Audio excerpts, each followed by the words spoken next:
Hello students, तो चलिए आज हम लोग शुरू करते हैं क्लास 9 के एक्सरसाइज 2.4 का क्वेश्चन नंबर 16, जो कि है what are the possible expressions for the dimensions of the cuboids whose volume are given. तो इस क्वेश्चन में हम लोगों को क्या बोला गया है कि नीचे जो हम लोग को वॉल्यूम दिया गया है उसमें से हम लोग को सारे डायमेंशंस क्यूबॉइड के बताने हैं। तो क्यूबॉइड में कितने डायमेंशंस होते हैं? 3 होते हैं। पहला लेंथ, फिर ब्रेथ और फिर हाइट। तो इसको अब हम लोग करेंगे कैसे? हम लोग को वॉल्यूम कितना गिवन है? तो 3x² माइनस 12x। तो हम लोग इसको सिंपली फैक्टराइज करके आंसर निकालेंगे। तो यहां पर हम लोग लिखेंगे 3x² minus 12x।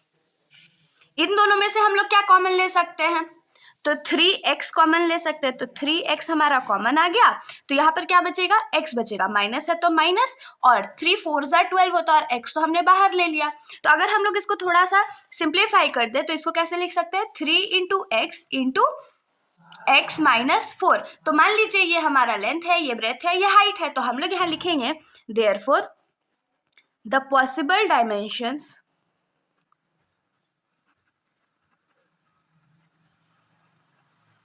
Are 3x and x minus 4।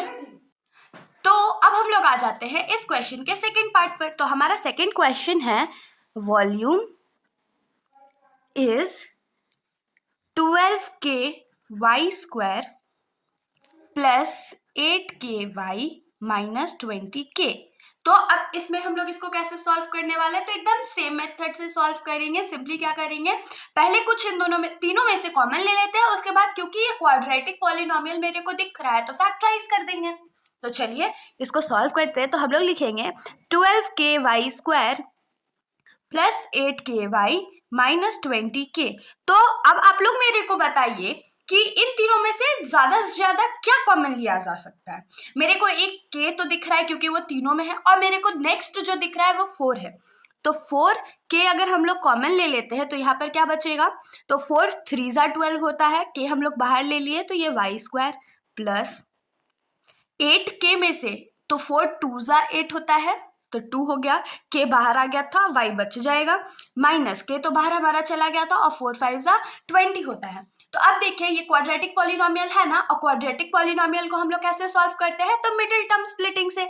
तो मिडिल टर्म स्प्लिटिंग जो अभी हम लोग करेंगे उसके लिए क्या करते हैं? तो कांस्टेंट टर्म को y² के कोएफिशिएंट से मल्टीप्लाई कर देते हैं। तो 5 3 कितना होता है? 15 होता है। तो 15 को अब हम लोग प्राइम फैक्टराइज कर लेते हैं 5 के टेबल में 3 बार में, और हम लोग को चाहिए कितना?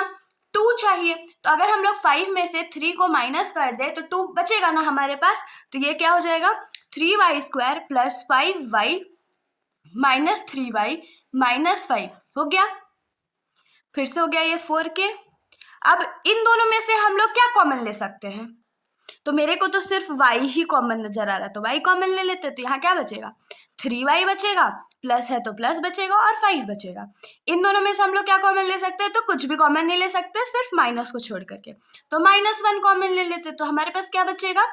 3y, और माइनस माइनस तो प्लस हो गया, और प्लस 5। तो अब आगे हम लोग क्या करेंगे? तो इसको सेपरेट ब्रैकेट्स में सॉल्व कर लेते हैं। तो ये क्या हो जाएगा? 3y प्लस 5 एक ब्रैकेट में, और दूसरे ब्रैकेट में y माइनस 1। तो देखिए 3 डायमेंशन निकल गया ना, लेंथ, ब्रेथ और हाइट। तो देयरफॉर हम लोग लिखेंगे therefore the possible dimensions are 4k, 3y plus 5 and y minus 1। तो देखिए 4k जो है वो हमारा लेंथ भी हो सकता है, ये भी लेंथ हो सकता है, ये भी ब्रेथ हो सकता है। इन तीनों में से कोई भी हमारा एक लेंथ होगा, कोई ब्रेथ होगा और कोई हाइट होगा। तो इसके साथ हमारा ये सॉल्यूशन यहीं पर खत्म हो जाता है। अगर आप लोगों को वीडियो अच्छी लगी तो वीडियो को लाइक कर दीजिएगा, और मेरे चैनल को बिना सब्सक्राइब किए कहीं मत जाइएगा। Thank you.